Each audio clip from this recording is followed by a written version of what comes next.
Well, hi there, YouTube. This is Bob Kramer. Welcome back to Kramer's Garage.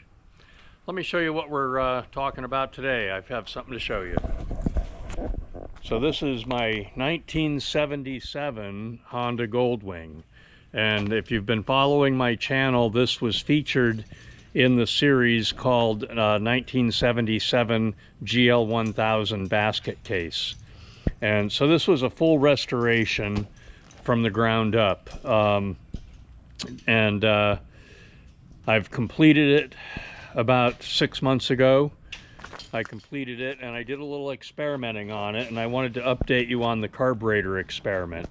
So some people have told me that this would run better with carburetors from a GL1100.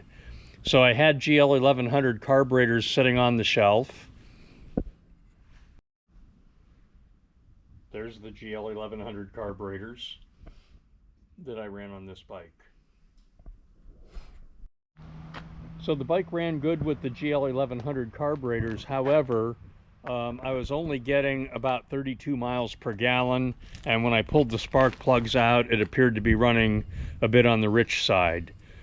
So I followed I rebuilt the carburetors, the original carburetors for this engine, and I followed the advice in an article on Randak's website that said that on the 1977 model it would run too lean at the mid-range unless you put a 3mm washer. Well, they said a number 4 washer. I used a 3mm washer, same thing. Approximately 18 thousandths of an inch thick under the main jet needles. So that lifts the needle a little bit in the jet and therefore allows more fuel to flow when you're in the mid-range. So I did that mod when I rebuilt the carburetors, and the bike ran good. But again, I was only getting about 32 miles per gallon, which is not great on this bike. This bike should get between 35 and 40. So I took it back apart and removed the washers from under the needles and put the needles back to their original position. And I cannot tell any difference in the way it runs. It runs just as good in my mind.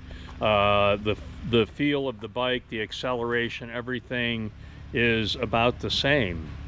I also pulled the spark plugs again, and it still is running a little bit on the rich side. So I don't believe that the washer under the needle was a valid improvement.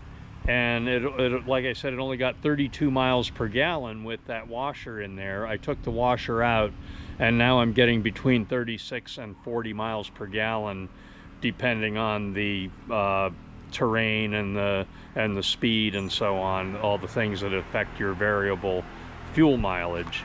But anyway, I'm getting between 36 and 40 now.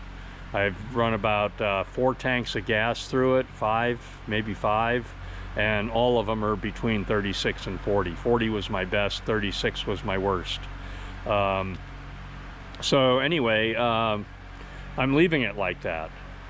And this will be my final video on this bike. You can look at my restoration job. This will be my final video on this bike. I have sold the bike. The fella that's buying it, I'm sure he'll get many happy miles out of it. He does not want the Vetter saddlebags, so I'll be taking those off. Anyway, so this is where I'm at, fully restored, and I guess you might be wondering why I'm selling it. Okay, so I'm starting a new project. This was a project bike for me, and it's my hobby, and so when I finish the project, I generally like to ride it for a while. I've put about 1,400 miles on this bike now, I think. And I've taken a couple of road trips on it, and it's been completely reliable.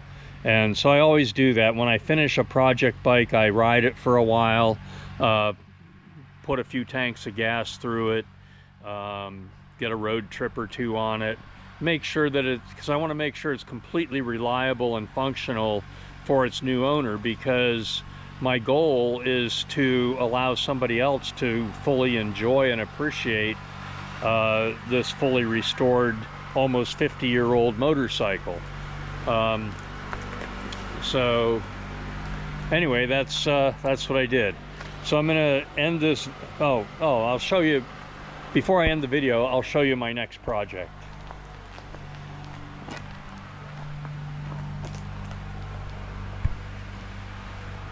This is my next project. This is a 1976 frame. I'm not sure what the year the wheels came from, but they're 75 or 6. And then over here, there's the engine block. That's a 1975 engine that's going to go into that frame. And I started working on the cylinder heads for that engine.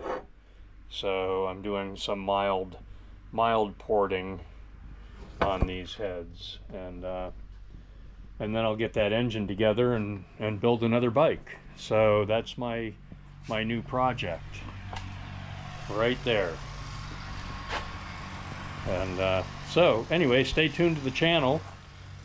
If you haven't subscribed already, subscribe, and you can watch this bike come back to life.